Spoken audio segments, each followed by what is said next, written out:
গ্রামের অবস্থাপন্ন চাষী রতন নিজের বাড়ির উঠোন দিয়ে চিন্তিত মুখে পায়চারি করছে। আজ তার ঘরে সন্তান আসার কথা। রতনের চোখে ঘুম নেই, বুকটা বারবার ধরফর করছে। হে মা, আজ একটু মুখ তুলে চাও মা, আমার যেন একটা ছেলেই হয়। এই বিশাল ধান জমি, গোয়াল ভরা গরু, এসব কে দেখবে মা ছেলে না হলে? আমার বংশের বাতি জ্বালাতে, শেষ বয়সে আমার মুখে আগুন দিতে একটা ব্যাটা ছেলে বড্ড দরকার মা। তুমি আমাকে নিরাশ করো না। এমন সময় আঁতুর ঘর থেকে সদ্যজাত শিশুর কান্নার আওয়াজ ভেসে এলো। রতন থমকে দাঁড়াল। কিছুক্ষণ পর আঁতুর ঘর থেকে বেরিয়ে এলেন গ্রামের পুরনো দাইমা। কি হলো দাইমা, বলি এত দেরি করছো কেন? আমার ছেলে হয়েছে তো? আমার বংশের বাতি জ্বালাতে ব্যাটা ছেলে এসেছে তো? না গো রতন, ছেলে নয়, তোমার ঘর আলো করে এক ফুটফুটে লক্ষ্মী মেয়ে এসেছে গো। একেবারে যেন প্রতিমা, সবিতার মতো শান্ত মুখখানা। এমন সুন্দর মেয়ে আমি জন্মেও দেখিনি রতন। যাও, একবার মুখটা দেখে এসো, মনটা একেবারে জুড়িয়ে যাবে। মেয়ে? এ তুমি কি সর্বনাশের কথা শোনালে দাইমা? মেয়ে দিয়ে আমি কি করব? এইসব কি অলক্ষণে কথা বলছো গো? ঘরে সাক্ষাৎ মা লক্ষ্মী এসেছে, আর তুমি এমন মুখারি করে আছো। মেয়ে কি ফেলনা নাকি? তুমি থামো তো দাইমা। মেয়ে তো পরের ঘরের ধন, কাল বিয়ে দিলে শ্বশুরবাড়ি চলে যাবে। আমার এই ভিটে মাটি, এত বড় জমিজিরের তো অনাথ হয়ে পড়বে। ঘাড়ের ওপর এক বোঝা এসে জুটল। না না, এ আমি মানতে পারছি না। ভগবান আমার সাথে বড্ড অবিচার করল দাইমা। মেয়ের জন্মের খবরে রতন একটুও খুশি হতে পারল না। রাগে আর ক্ষোভে সে সেদিন আঁতুর ঘরের দিকে পাও বাড়াল না।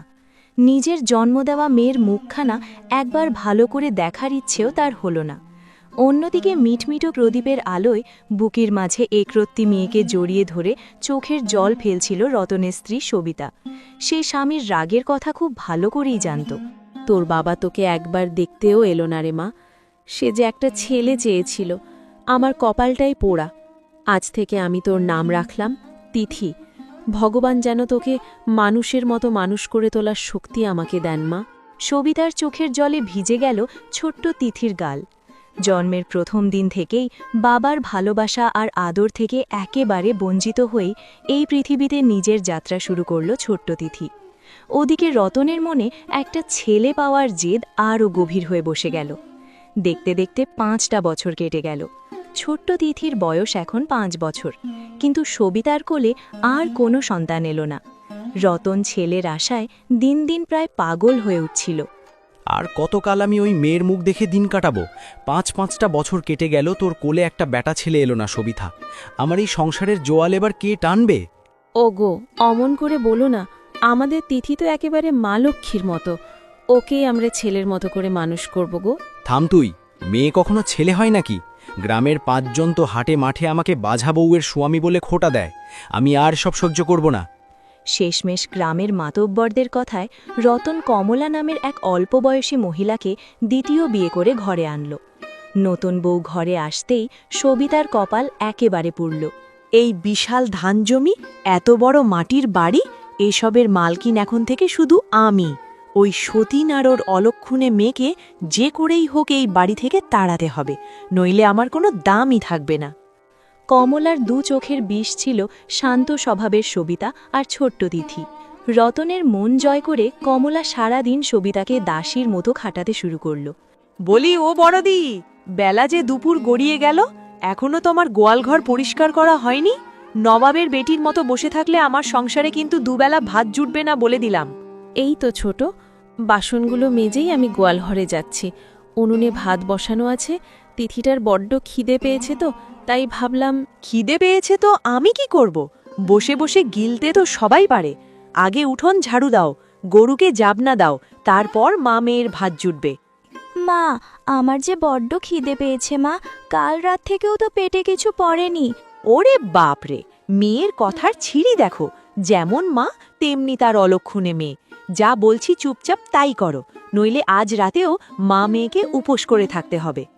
রতন নিজের চোখের সামনে সবিতার ওপর এই অকথ্য অত্যাচার দেখলেও টুঁ শব্দটা করত না। নতুন বউয়ের রূপে আর ছেলের আশায় সে একেবারে অন্ধ হয়ে গিয়েছিল। আর সবিতা নিজের আদরের মেয়ের মুখের দিকে তাকিয়ে নীরবে চোখের জল ফেলেই দিন কাটাতে লাগল। একদিন ভর দুপুরে কমলা এক জঘন্য চক্রান্ত করল। সবিতা আর ছোট্ট তিথি তখন কাজ করছিল। কমলা চুপি চুপি ঘরে ঢুকে তার গলার ভারী সোনার হারখানা সবিতার পুরনো কাপড়ের বাক্সে লুকিয়ে রাখল। আজ এমন চাল চলব যে উনি নিজের হাতে ওই আপদগুলোকে ঘাড় ধাক্কা দিয়ে তাড়াবে। এরপর বাইরে উঠোনে এসে কমলা এমন জোরে চিৎকার জুড়ে দিল যেন মাথায় আকাশ ভেঙে পড়েছে। ওগো, আমার কি সর্বনাশ হলো গো! আমার সাধের ভারী সোনার হারখানা চুরি হয়ে গেল গো! কে কোথায় আছো গো? কি হয়েছে ছোট বউ, অমন পাড়া মাথায় করছো কেন? ভর দুপুরে কিসের হার চুরি গেল? আর বলো না গো, আমি নিজের চোখে দেখলাম তোমার ওই প্রথম বউ আর ওর চোর মেয়ে আমার বাক্স থেকে হারখানা নিয়ে পালাচ্ছে। আমার সর্বস্ব লুটে নিল গো। এ কি বলছো ছোট?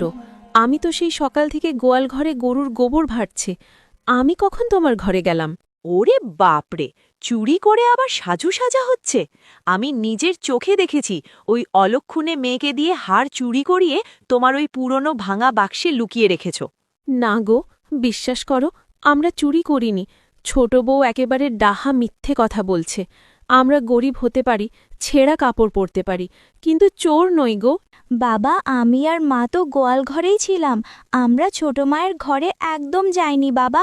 থাম তোরা, চোরের মুখে আবার বড় বড় কথা। আমি নিজের হাতে তোদের ওই বাক্স খুঁজব। যদি হার পাই তবে আজই তোদের মজা দেখাবো।